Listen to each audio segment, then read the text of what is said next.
Hi friends, in the first lecture of investigation of molecular structure, we have discussed various physical properties such as intensive properties, extensive, additive and constitutive properties, as well as the refractive index, definition of refractive index, then specific refraction, molar refraction.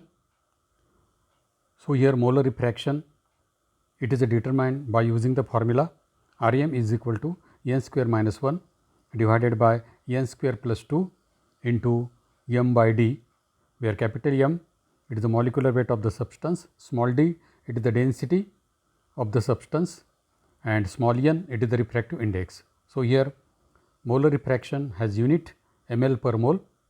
It is a partly additive and partly constitutive property.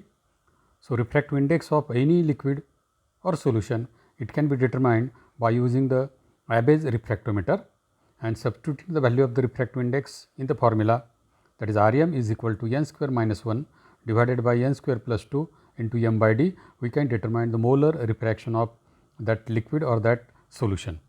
So, here this is the first method for the determination of the molar refraction, already we have discussed it. The second method is without using the refractometer, we can also determine the molar refraction. So, by using the atomic refraction equivalent. So, contribution of carbon carbon double bond, carbon triple bond, contribution of hydrogen, oxygen in carboxylic group, or it is in ether or ketone. By using this data, we can determine the molar refraction of any liquid or any substance. So, here that part already we have discussed in the lecture number 1. In this lecture, we are going to discuss dipole moment and the molecular structure. So, here how the dipole moment is useful to study the molecular structure. So, here in this lecture, we are going to discuss the two concepts. The first one is the difference between the polar and non-polar molecule, or what is meant by polar and non-polar molecule. Then here molar polarization in case of the non-polar molecules. So, these two concepts we are going to discuss in this lecture. So, friends, molecules are composed of positively charged nuclei and negatively charged electrons distributed in the space. The structural arrangement of these nuclei and electrons is different for different molecules. It is possible that the center of gravity of the positive nuclei may or may not coincide with that of the negative electrons. By considering this point, here we are going to classify the organic molecules in the two types, that is a non-polar molecule and polar molecules. That is, gravity of the positive nuclei may or may not coincide with that of the negative electrons. So, here first of all let us consider or let us discuss the polar molecule. So, here in case of the polar molecule, the center of gravity of the nuclei, that is a positive charge, and the center of gravity of the negative charge, that is electron, they do not coincide. Such molecules are said to be polar molecules. So, here the center of positive charge, that is the nuclei, and the center of negative charge, that is the electrons, they are away from each other, they are not coincide with each other. So, such molecules are said to be the polar molecules. The polarity of the molecule is due to the difference in the electronegativity of the constituent atoms. Hence, there is a greater electron concentration near one atom than near the other in the same molecule. So, thus the distribution of electric charge is unsymmetrical. Let us consider one example just to understand the polar molecule. So, HCl is the polar molecule. So, in case of the HCl, the chlorine is more electronegative than the hydrogen, and here all of you know that the bond between the HCl, it is the covalent bond. So, here covalent bond is formed due to sharing of the electron pair. So, here in case of the HCl, chlorine is more electronegative. That is why here the electron pair lies closer to chlorine atom than the hydrogen atom, and it leads to formation of dipole. So, here HCl molecule, the bond between the hydrogen and chlorine, it is a polar covalent bond, and here HCl molecule is the polar molecule. So, for the polar molecules there is a permanent dipole moment. So, here the polar molecule. So, other example of the polar molecules are HCl, then here H2O, that is water, ammonia, then methyl chloride. So, these are the example of the polar molecule. So, here in case of the polar molecule, the magnitude of the dipole moment is given by the product of one of the electrical charge, that is a Z or Q, and the distance L. So, here the polar molecule have the permanent dipole moment, and here the dipole moment is given by the product of one of the electric charge, that is the Z or Q, and the distance L between the center of positive charge and the center of negative charges. So, here the dipole moment it is denoted by symbol mu, and it is defined as, so the dipole moment of the molecule may be defined as the vector equal in magnitude to the product of electric charge Z or Q and the distance L having direction of the line joining the positive and negative charges. So, in this way we can define the dipole moment. It is denoted by symbol mu. Mathematically it can be written as mu is equal to Z into L, where Z is the electric charge, L is the distance between the positive and negative charges.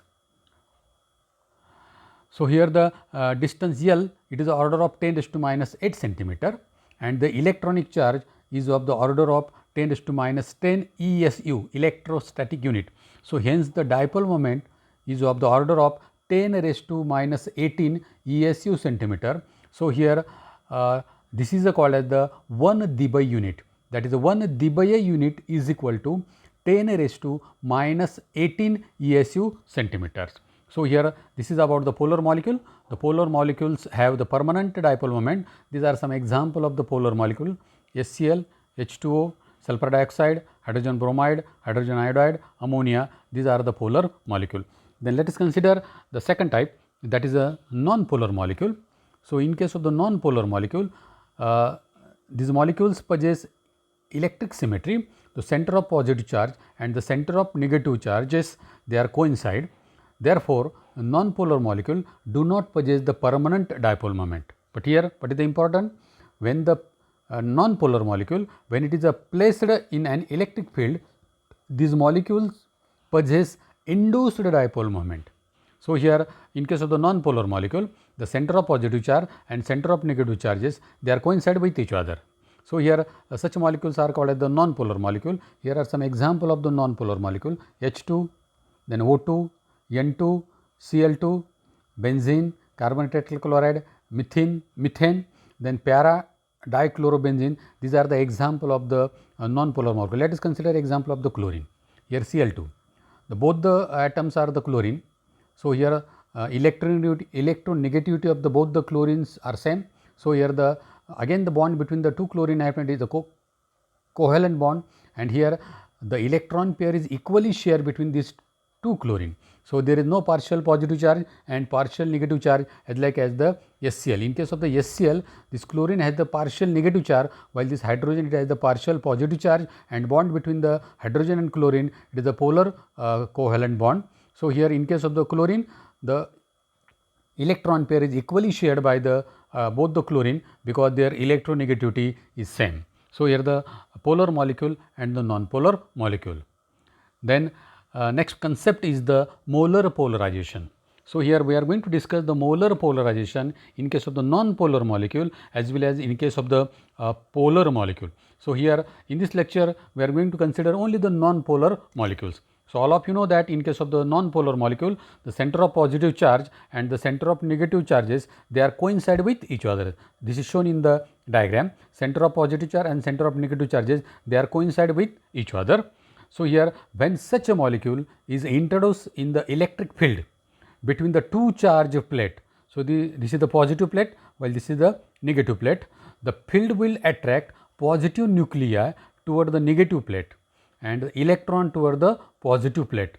This result in the electrical or electric distortion or polarization of the molecule to form the electric dipole. So, here this is the first diagram. In the center of positive charge and the center of negative charges, both are coincide with each other, but here when we apply the electric field, so here what happen, the center of negative charges, it is attracted toward the positive plate, and the center of positive charges, it is attracted toward the negative charges. So here the center of positive charge and center of negative charges, they are not coincide with each other, they are away from each other. So that's why there is a electric distortion, or there is a electric polarization of the molecule. So here there is a formation of electric dipole.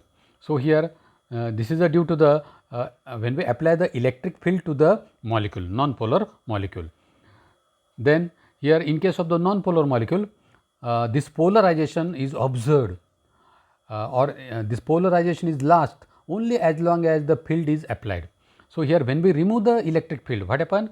Again the center of positive charge and the center of negative charge, they are coincide with each other when we remove the electric field.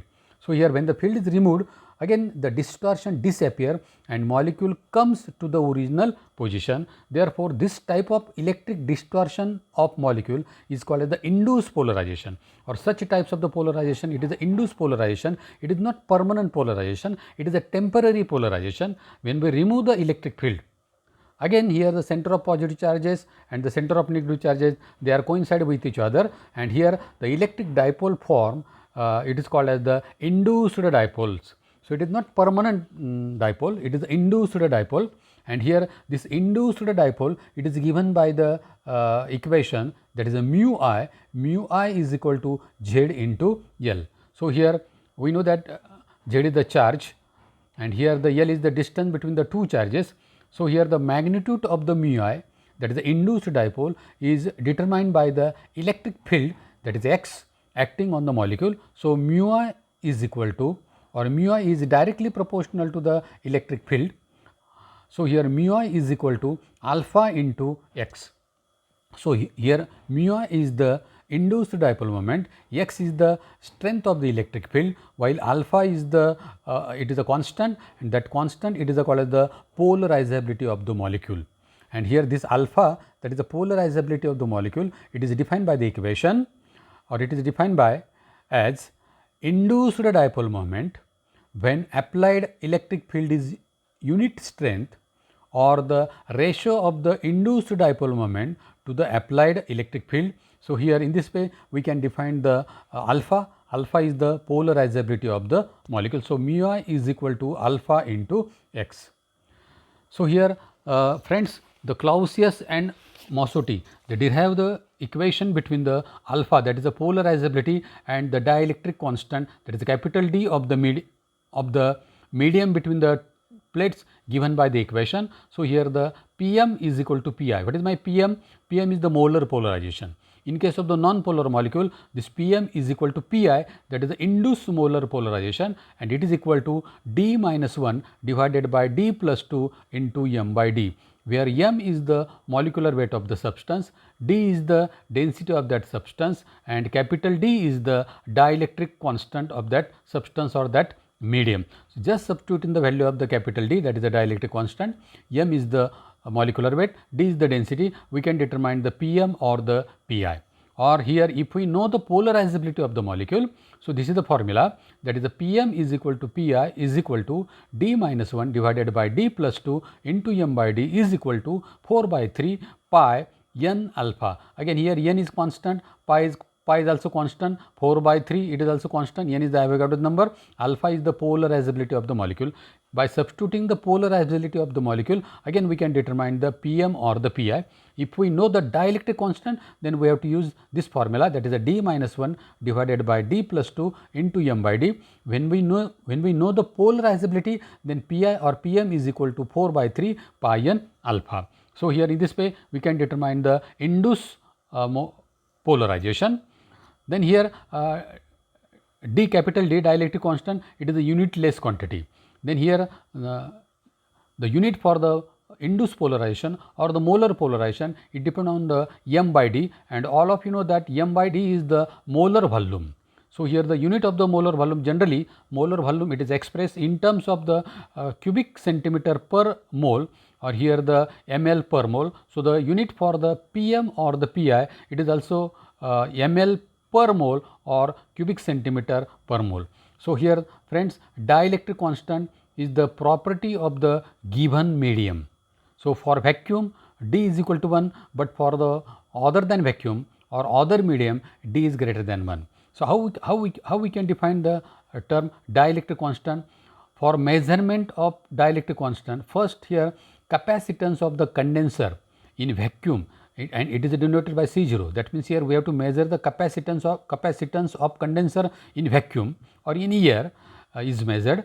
Then capacitance of the condenser with given substance or given medium is also measured, that is the C0 and C. We have to find out C0 and C. The ratio of these two quantity, it is the dielectric constant. So here capital D is equal to C upon C0. So here substituting the value of the C and C0, we can find out the dielectric constant, and here from the dielectric constant as well as from the density of the substance at given temperature, the molar polarization can be calculated from the equation, again the same equation, Pm is equal to Pi is equal to capital D minus 1 divided by capital D plus 2 into m by d is equal to 4 by 3 pi n alpha. So in this way we can determine the molar polarization or induced polarization in case of the non-polar molecule. So in case of the non-polar molecule, the center of positive charges and the center of negative charges, they are coincide with each other. When the electric field is applied, the center of positive charge, it is attracted toward the negative plate, while the center of negative charge, it is attracted toward the positive plate, and here there is a induced polarization. There is a polarization of the molecule, and this polarization is not permanent, it is a temporary polarization. When we remove the electric field, again the center of positive charges and the center of negative charges, they are coincide with each other. So such a polarization, it is a temporary, it is not permanent, and it is called the induced polarization. It can be determined by using this equation. And in the next lecture, we are going to discuss the molar polarization in case of a polar molecule. Thank you.